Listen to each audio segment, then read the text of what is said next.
Kia ora tātou, ko Carl Burrows tēnei, mihi atu ki au koutou. My name is Carl Burrows. Again, this is Haka Works. We're on our podcast number 2, Haka in the Matrix. Why have we called it Haka in the Matrix? Because Haka is what we do, and it's something we love, and it represents Maori cultural knowledge. And in the Matrix, of course, we know the movie The Matrix, when Nemo, the protagonist or the hero, navigates his way through different worlds, different versions of reality and hallucination. And in doing so, he finds his own life purpose. I think we've been blessed as Maori to be given these tools, these taonga that have come from our ancestors to help us navigate and find our own life purpose, but also the purpose of our communities. And this podcast really is about to what extent we should share that knowledge with others. So I've got a special guest with me here today. Our manuhiri is Mr. Tupoutama Paki.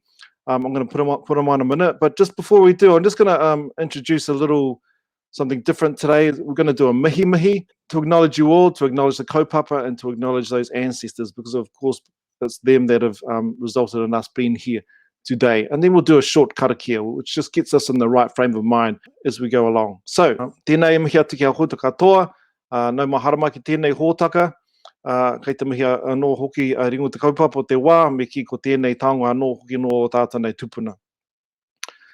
Ka huri ki a rātou, ngā mate o te wā, ngā mate e hinga ana i tēnei mate rewharewha ko te corona, COVID-19, ngā mate haere, haere, haere atu rā, rātou ki a rātou, tātou ki a tātou, a kia ora mai tātou. Urangi ko papa ka puta korongo tāne mahatu ka tangoro ko te matauenga haumi e tiki tiki ko tā uri mate. Tukuna tarangi ki runga ko papa ki raro. Ka puta ko tērā tangata ki te oiao, ki te ao mara mati, hei, mauri ora. Ka huri ki a koe, Tupoutama, tēnā koe. Kao tēnā koe te rangatira mō i tuku i te karanga ki tēnei, ka mihi atu ki a koe, no i hono te rangi ki te whenua i tēnei ahi pōi konei au te aroa, and ana hei teata i reira i ngā rangi. But tēnā koe, and hello to everybody that's watching this live. Pretty awesome catching up with Carl. I roto i ngā hutanga o tēnei wā. Kia ora rā. Yes, so I'm in England, and whereabouts are you at the moment? I'm in Taupō, in Aotearoa, New Zealand, central of the North Island. Beautiful place I like to call home. And it was the place where you were brought up? It is. Now the tribal mana of this area, mana whenua, is Ngāti Tū Wharetoa, and this is where I was brought up. Very fortunate to grow up in the beauty of this area. Ka pai. So I know you've been over here in the UK. It was a while back now, and you shared a little bit about your upbringing. I just thought maybe you could share that to our audience today. Ka pai. Ko tongariro te maunga, ko tauponuia te moana, ko te aroa te waka, ko tūwharetoa, ko waihi te papakainga, ko tāpeka te wharenui, ko hinana te wharekai, ko te heuheu te tangata, ko Tupoutama Paki, tōku ingoa. For those of you who are not aware of a process of ours of the Maori people, we have a pepeha, and my pepeha speaks about where I come from. And you start from the biggest mana, and that's normally your mountain. And our mountain here is Tongariro. The lake here is Tauponuiatia. I come from the canoe of Te Aroa, travelled over from Hawaii to Aotearoa. The tribal people of Ngāti Tū Wharetoa, that's who I belong to, and also the sub-tribe of Ngāti Tirumakina, and Te Heuheu is the main chief or the ariki of our area. Growing up here, I'm one of 9 kids who was all homeschooled together, not just with my immediate family, but with my first cousins as well. And when I say homeschooled, we weren't brought up in the curriculum of New Zealand. We made up our own curriculum, which was the Maori world, Te Ao Maori, and we basically connected to Rangi and Papa, Earth and Sky Father, and we learnt the knowledge of our ancestors, and that was in the 80s and the 90s here in Aotearoa, which was not around that much. So for my family to take this pathway and to move away from your mainstream way of thinking at the time was very brave, a lot of people would say. So that just kind of gives you a good idea of the upbringing that I had. And Te Reo Māori was my first language. Haka was something that we did every day. And karakia, everything Te Ao Māori, that's what we did, day in, day out. Ka pai. So, yeah, I mean, I remember you telling me the story, and I'm of course well aware of your family back at home, and they were leaders, particularly back at this time when things were so much more difficult in terms of being Maori. But just wondering, how was that put you instead in terms of the Pākehā world? Because you've also moved out of New Zealand into the UK and beyond, and just wondering how the values that you've obtained from Maori culture have helped you in your own life moving forward. Yeah, now the to answer this question, basically, we were really surprised actually when we stepped outside of Aotearoa. My wife and I decided to leave our work and to travel the world. Um, Before leaving Aotearoa, I decided that I would pursue a career pathway within comms and within media. And being a fluent speaker of Te Reo Māori, and there weren't many who were very, very fluent at the time, um, to take positions within Māori broadcasting. So it definitely helped in that sense, moving into the Māori broadcasting sector. So I've managed to work within Māori television in mainstream platforms as well. I've also worked in radio. Te Reo Māori and the Māori world that I grew up in helped me to connect with those spaces. But I think the test was when we decided to leave Aotearoa and to travel overseas.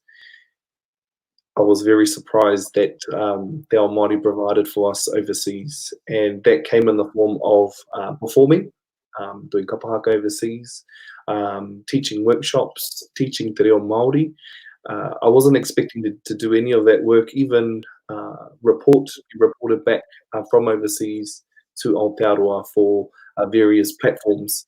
So for myself, I was quite surprised, and I know when I spoke to my parents and to my grandparents who didn't ever think this would ever happen, that the Te Ao Māori would provide for us financially, spiritually, and physically overseas. It was mind blowing for all of us, Yeah, but it yeah. happened. Well, do you want to tell us a couple of your experiences in travel and how people received Maori culture from your experience? Absolutely. Growing up, I was homeschooled, and part of being homeschooled was that we actually had to make up our own funds. So we travelled the country performing to schools and communities here in Aotearoa. Part of that was also performing to tourists at a place called Wairakei Terraces. So that was part of our schooling and upbringing as a teenager. So at a young age, I had a good idea of how fascinated people were with the Maori culture. And through Wairakei Terraces, as a young teen, we managed to travel overseas quite a bit before we made our way to the UK. And as a young man, I really didn't understand what I was seeing. I was only 13, 14, 15, 16 at the time, and didn't realize how people perceived us. I thought that was normal. I thought that's how everybody perceives all cultures. There was a lot of people who were deeply fascinated with what we do, how we move, how we think, how we breathe, how we connect, how we are present. And I didn't think that was normal. Sorry, let me rephrase that. I thought that was normal. Yeah. And then once we moved overseas and lived in the UK and travelled through Europe with Haka Works, with Ngāti Ranana, and doing workshops, I understood that wasn't normal. And I think for me, what I noticed the most was people loved our energy, loved how connected we are to one another, how we live in the moment, and how we are present. And I personally believe these are things that Haka teaches you. And knowing it from such a young age, I didn't know any difference. I thought that was, and I thought every culture had a way of connecting to those things. And for me, the tool to do that was Haka, amongst other things. But Haka was the quickest way of doing it, and elevated you a lot quicker than other ways of being present. Yeah, Yeah, perfect. Yeah. gives you a bit of an idea of No, thanks. I mean, I think that's starting to really touch on some of the things we want to explore here because um, I think back to the first time we got asked to do a Haka workshop, and we did a Haka performance for IBM. And after our performance, the manager came up to us and said, "Hey, we love watching you do Haka, but what we really want is to feel what you feel when you Haka together." And from mm, that, we thought, how can we share this with other people? And firstly, what does it mean? And I think it means exactly what you said. It's about how we're so present in the moment, and we're so connected to each other, and we're so connected to purpose. So it's how can you share those things with other people? And what I also realized is that they're universal. They're not just something that Maori do or have. I mean, what we have is a really special way to do it, but everybody wants to experience that. Being present in the moment and being connected with our communities and to be connected to purpose. So, is there anything that sort of stands out as an experience for you in terms of performing or doing haka? Because I know you've with your group, you've also been to Italy. You've been with Manaya to Morocco. I can't remember now. It's a long time ago. France, Iraq. Yeah, is there any experience that sort of stood out for you? oh, I've had a lot of experiences that really stand out. I think going to Istanbul with Haka Works was definitely a standout for me. Going to all the different mosques over there, but one in particular that really stood out, and I'm sure you remember this one too, Kyle, was going over to Iraq. Um, I know. I think back to that trip, and I remember receiving a message from Haka Works asking if I was interested in going over. And I think at the time, I knew it was a risk going over to Iraq. It was just before everything kind of exploded over there in terms of the lay of the land now. And at the time, I was thinking, no, it's not safe enough going over there. But then I also thought, well, when are you ever going to go to Iraq? Yeah, So I said yes, traveled over to Iraq, and I think for me that was the biggest eye opener of culture shock, really, because over there things are so different. You're the visitor, so you yeah, have to adapt. But what I really found fascinating was, correct me if I'm wrong, but how they adapted to Haka. I think a lot of cultures, some pick up Haka really well, and some take a little bit longer to connect to what it is. But over there in Iraq, we did maybe 4 or 5 workshops with different groups, and all of them connected to Haka really, really well. So much so that you wouldn't have known that they've just learned how to do Haka because they have such a raw energy and a really expressive way of being. They connected to Haka really well. So that was one of the things that really stood out for me. And of course, there was a bombing that happened while we were there, and we had to run downstairs in our poo-poo, grab our passports, run downstairs into a bunker, and wait for everything to blow over before we were taken to the airport and flown out of Iraq. So most memorable trip for 2 different reasons. yeah. I remember with that bomb, it was the place where we were staying, Erbil, hadn't been bombed for about 7 years, and that was the first time it happened for a long time. So, and then what we didn't realize, that was the start of ISIS coming back into the Right. area. So now I just want to go back to the other point because I agree. There's different cultures respond to what we do in different ways, and I mean these are all going to be generalizations, but like there are parts of Europe where people are very reserved, in Germany and Switzerland, perhaps. The French, they love watching, but they don't really like to participate.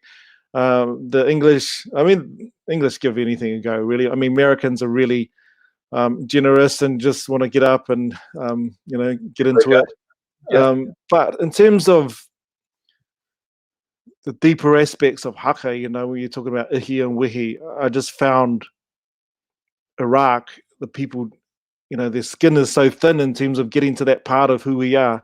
For a lot of other cultures, it's quite hard for us to dig through those layers. But in Iraq, it's just like the spark just happened like this. It was incredible. So I'll never forget that trip for that reason as well. It's something that always stays within me. That's right. Not only was it easy for them to connect to the fire that comes through Haka, but it was also quite hard to turn it off. Well, I just remember right at the end because we had this. There was a competitive element, and one particular group won. It wasn't mine; it was yours. I think it was. And the next minute they were doing an Iraqi dance, which is incredible, and then they grabbed you and put you on top of their shoulders, and Yeah. yeah, so, And again, I wasn't as big as I am now, and I was only wearing pew. So for me, there was, yeah, I mean, you just had to go with it because there was no. But I can't imagine that happening now and how I would react. I yeah, don't think I would react differently, but it was just so overwhelming, yeah, and just go with it. Yeah, but point. again, it was quite hard to because they were so excited and they were vibrating at a certain level, the hirangaranga that we call it, and it was quite hard for them to come down from that. But just shows you the power of haka. Yeah, just a really interesting point that you said in terms of there are many ways to get into the state of being present. Haka is another way. You know, you're sort of expected to be um, in the moment um, and really generous of spirit, I suppose. Generous of heart is what I like to think. There's a couple of levels we can look at it, and one is, you know, there's an entertainment aspect for people, um, but it's only through teaching haka that we're able to get to these deeper parts of haka. You know, and how do you feel about teaching haka to other people who aren't Maori? I think it's a great opportunity for people to connect. There's been a lot of debate, with people learning haka who are not of Māori whakapapa. My own opinion is that it's great for them to learn. I think it's great for everybody to learn. We have a taonga, a gift, and the more people who know about it, the more people who can perform it in the correct way with the correct intent means that this particular taonga lives on. But I still believe that whoever is teaching the haka needs to teach the correct intent that comes with the haka. So each haka is different. Each haka has a different message, different energy, different kaupapa. And for those who are performing the haka, they need to understand what they're talking about and how to deliver it with the correct intent.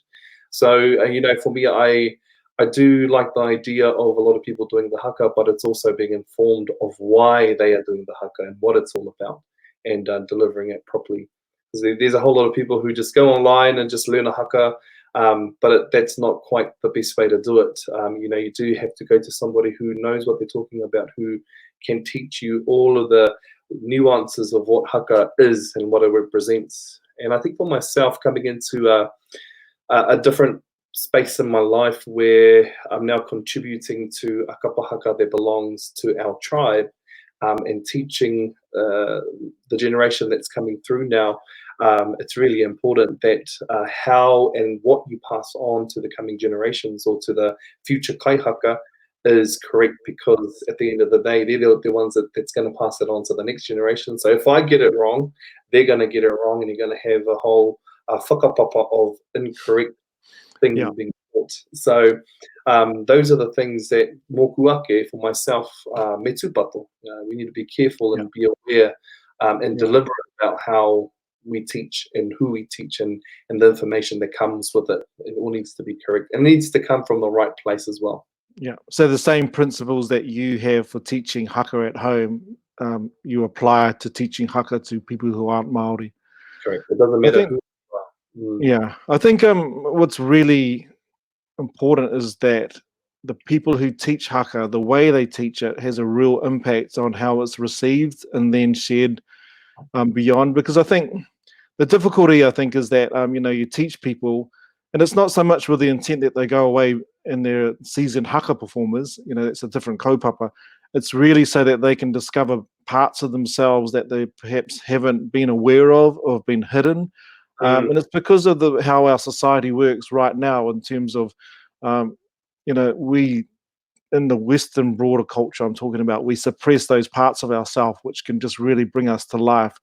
Um, and I suppose that's just the history of Christianity and science that have been overlaid on top of who we really are. Because I think, but deep inside, we all have a connection to this part of ourselves that is in our DNA, and it's just through haka that we're able to bring this out. Um, so that's what's really important to me, is that people acknowledge that that part of them exists, and it's quite powerful. Um, at the same time, I don't really expect them to run around and start doing haka afterwards. So I think the only way to stop that is really for people to understand. I mean, you can't say don't do this, but you can. I mean, you can, but I don't think it's that effective. But what you can do is you can infuse what you teach with the value of what it is and what it means to us. How it is something precious that has been passed down through our ancestors, and it needs to be treated with respect. Again, you don't use those words, but that's what you want. You want people to respect what has been given to them, so that they um, know it's for a particular purpose and can't be misused. Absolutely. I remember here too. I have to also say, it's quite hard for those who don't come from a Maori culture or have grown up with haka to give it a go, because for those from the outside watching in, haka looks really awkward. It looks really aggressive, vulgar to some. So as soon as they decide, okay, I'm going to learn more about this culture in haka and where it comes from, and then they give it a go. We have to give kudos to those who give it a go, because Yeah. it is quite hard and uncomfortable. Yeah, no, I totally agree, and it is really difficult. It's saying, you're brought up in a culture where you wear this mask, your ego, which stops people getting into this part of who we are. And what we do is kaihaka, or in trainers and facilitators, we say we want you to put that mask aside, dig into yourself, find who you really are, that part of yourself that remains hidden, and share that with others. And it's not easy. What about your view about there are a lot of people who aren't Maori who are teaching haka. I mean, not a lot, to be honest, and it is kind of upsetting for some. Do you have any thoughts on that? And also, I think there are Maori that teach haka as well, to non-Maori, and that I mean, some of the same issues apply. They may not necessarily have the knowledge or the experience to be able to share it in a way that we're talking about now. Any Mm, thoughts on that and how we can regulate ourselves? that is a hard question. That is the $1 million question. It's everything's become so global now, and access is so much easier with internet and with people traveling. But we'll see what happens after COVID. Things might be in lockdown for a little bit longer globally. But my whakaaro around non-Māori teaching haka, I know a lot of non-Māori who have come through different whanau, different places of learning, and they have the reo Māori, they have the language, they have the understanding of the culture and where it all comes from in haka as well. So personally, for me, those who are teaching haka, who have been through the journey and understands the value, the intent, the correct intent, and what it represents and what it means, kei te pai. I think they are licensed that's a terrible word, but that's the word that came into my head, to teach haka. Because they know how to look after it and to teach it correctly to the people who are learning, to the tauira. I think for those who like the sound and the look and the energy of haka, but who have never learnt it through a space of learning a wānanga, I think that's where the challenges would be, because they would possibly teach incorrect whakaaro or ideas. So yeah, that's kind of where I stand at the moment. So I completely support those who are non-Māori to teach haka if they have come through the correct learning or kura wānanga for haka. Ka pai. Yeah, I think of my ko taku hoa rangatira harita Māori. But ka taia e te kōrero Māori, and she's just saying my partner Mei Lee is of Māori, sorry, Pākehā and Chinese descent, but she speaks Māori. She does kapa haka, but I think what she does is she's got an amazing way of communicating with other people. What else do you think besides haka is from our culture could be value to people outside our own? I personally think pepeha is something that's really important, because now for those of you who don't know what pepeha is, that's how we introduce ourselves. We don't introduce ourselves, but we introduce the mountains that we came from, the waterways that fed us, the tribal village, the tribal area that sustained us through our upbringing, all of those type of things. I think pepeha is a really good waka to connect, because what it does, it reminds us of what's more important than yourself. You're in the scheme of things, you're the last of everything within how you introduce yourself. You know, in a lot of other cultures, they would say, "Hi, my name is Tupoutama," and that's it. Yeah. For us, it's not that simple. You have to talk about everything else and then yourself. Yeah. So people not only have a good idea where you come from, but can also connect with you in a different level.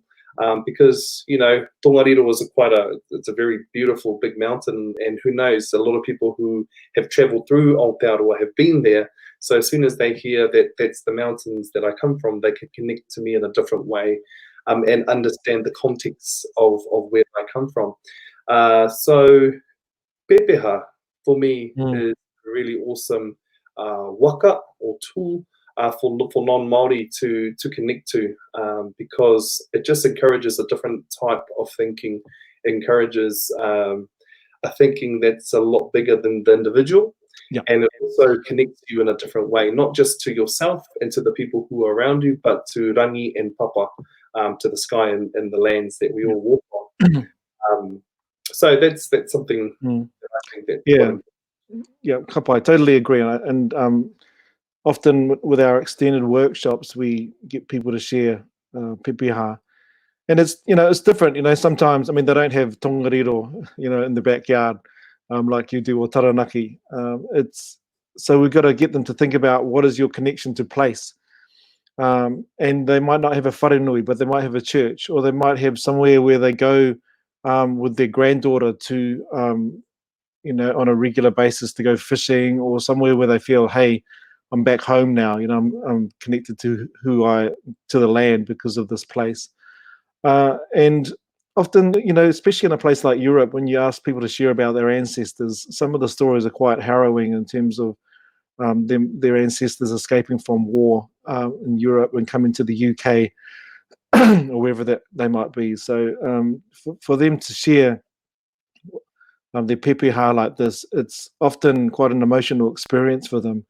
And they're so protected by saying, my name is and my job is, or I went to this university.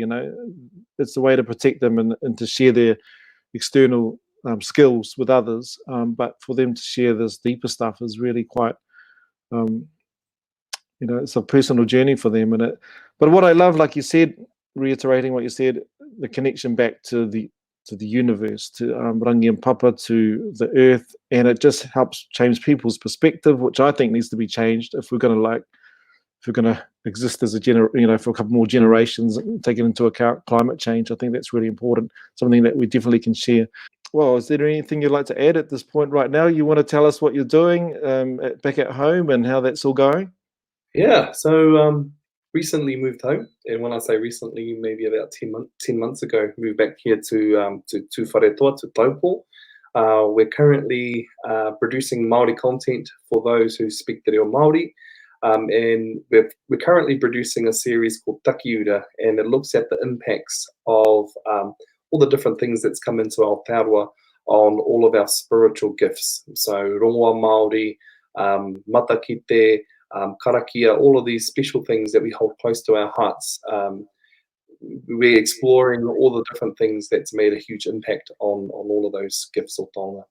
Wow. Hopefully everybody's safe during this time, COVID, and we were just talking about how strange it is being in lockdown and having a whole lot of time to ourselves. And when I definitely know after the COVID is finished, hopefully it will finish at some stage, it's definitely going to leave the impact on us. And it's all about internalizing and having an internal whanau with yourselves on how we move forward from this. Because I know a whole lot of things will be impacted from this. Haka will be impacted, tikanga, languages, how we connect to one another. So I think talking about haka reminds us of how we need to stay present even in these most challenging times. Good point. When I was in San Francisco in February, this is when everything started getting cancelled, and I know you were there just prior to me. And I just think it's exciting, all the stuff you're doing at home has an appeal to the wider world, and that you're able to go to San Francisco and share that with other people is really exciting. So and it's great for me to have you. I'm so close to places like that. Well, it's not close; it's a long way. Close enough anyway. And I'm only a call away if you need more hands, something. All right. Well, tēnā koe, ngā mihi atu ki a koe mō tō kōrero o tēnei pō, tēnei ata, ki ingarangi nei. Thank you so much for coming on the show, on this podcast. Really appreciated talking to you and, looking forward to doing lots of sharing together in the future. Tēnā koe. Tēnā koe, kia ora rā.